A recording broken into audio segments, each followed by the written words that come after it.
এসে দেখছেন যে টোটাল কতজন আনুমানিক হতে পারে, সেই ক্ষেত্রে তাদের কি কি ফার্স্ট এড দেওয়া দরকার তারা এসে রেকি করে যাচ্ছে।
তুমি থাকবে ব্ল্যাকের সাথে, তুমি থাকবে রেডের সাথে, ঠিক আছে?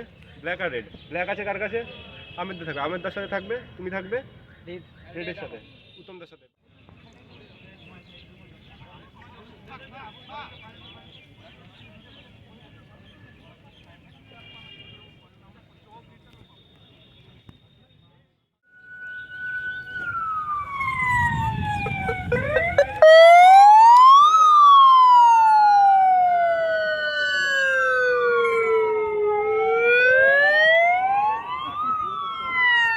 এই মহড়ার মাধ্যম দিয়ে আপনাদেরকে দেখানো যাবে যে একটি বিপর্যয় চলাকালীন অবস্থায় আমরা হুড়োহুড়ি না করে কিভাবে একটি ডিসিপ্লিন ওয়াইজ একটি এমার্জেন্সি এসকেপ রাস্তা দিয়ে আমরা বেরিয়ে আসতে পারি, এবং যারা ভিকটিম থাকবে তাদেরকে কিভাবে উদ্ধারকারী দলের সদস্যরা একটি ডিসিপ্লিন ওয়াইজ সুন্দরভাবে তাদেরকে রেস্কিউ করে আপনাদের সামনে সেই মক এক্সারসাইজ তুলে ধরা হচ্ছে।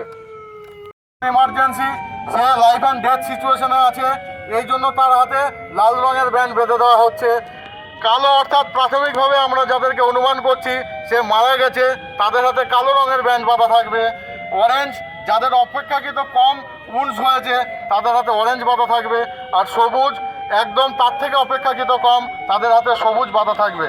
আমাদের এমার্জেন্সি সিচুয়েশনে প্রত্যেকটা মুহূর্ত আমাদের কাছে ইম্পর্টেন্ট। এই ব্যান্ডগুলো বাঁধা থাকলে পরবর্তী ক্ষেত্রে উদ্ধারকারী দলের সদস্যরা সেই ব্যান্ড চিহ্নিত করে যাকে যেরকমভাবে উদ্ধার করা দরকার তাকে সেইভাবে উদ্ধার করে দেবে। আজকের এই মকড্রিলে সবচেয়ে গুরুত্বপূর্ণ বিষয় হলো, যদি এই ধরনের কোনো বিপর্যয় আসে তখন আমরা কিভাবে মোকাবেলা করব, সেইটাই প্রকৃতপক্ষে প্র্যাকটিক্যালে করিয়ে দেখানো হলো। এইভাবে মেয়েরাও কিভাবে কাজ এগোচ্ছে, কিভাবে ওরা বিপর্যয় মোকাবেলার মধ্যে যে আহত হয়েছে তাদের কিভাবে নিয়ে যাচ্ছে, সমস্ত বিষয়টাই এখানে তুলে ধরা হয়েছে। এখানে 25 বছর ধরে যে এর আগেও হয়েছে। হ্যাঁ, তপন বিশ্বাস। ভালো লাগলো, কারণ আমরা অনেক কিছুই জানতে পারিনি। আজকে এসে সেই ট্রেনিং থেকে আমরা অনেক কিছু জানতে পারলাম। বিপদের সময় তো কেউ পাশে থাকে না, তো এইটা শিক্ষা হলো যে বিপদের সময় তাদেরকে উদ্ধার করে আমাদের কর্তব্য। আমার নাম সুপ্রভা চন্দ্র, বাড়ি নবদ্বীপ। দিয়ার কৃষ্ণনগরের গভর্নমেন্ট কলেজের মাঠে আমাদের এখানে যে একটা সিভিল ডিফেন্স থেকে মহড়াটা হলো বা যেটা আমাদের দেওয়া হলো, আমরা সাধারণ পাবলিক রাস্তায় চলতে ফিরতে গেলে আমরা অনেক কিছুই জানি না, যেটা আমরা এই মানে ট্রেনিংটা দেখে আমাদের মধ্যে অনেক শিক্ষা অর্জনিত হলো। এবং চরম পরিস্থিতিতে বা কোনো বিপদের মুখোমুখি হলে আমরা কীভাবে নিজেকে উদ্ধার করবো এবং আশেপাশের লোকজনকে কীভাবে মানে উদ্ধার করার জন্য সাহায্য করতে পারবো, সেটা আমাদের মধ্যে অনেকটা নলেজটা বেড়ে গেল আজকের এই ট্রেনিংটা দেখে। বর্তমান যে একটা দেশে যুদ্ধকালীন পরিস্থিতির মধ্যে এই ধরনের আমরা সবসময় বলবো মাথা শান্ত রেখে, যে এরকম চরম পরিস্থিতি আসুক বা আমাদের এই যুদ্ধকালীন ইয়েতে মাথাটা শান্ত রেখে জায়গায়, মানে আমরা উত্তেজিত বা হলে বেশি আমরা বিপদে পড়ে যাই, শান্তশিষ্ট রেখে নিজেকে উদ্ধারের কার্য নিজে আমরা এগিয়ে পড়তে পারবো। আমার নাম সুপর্ণা।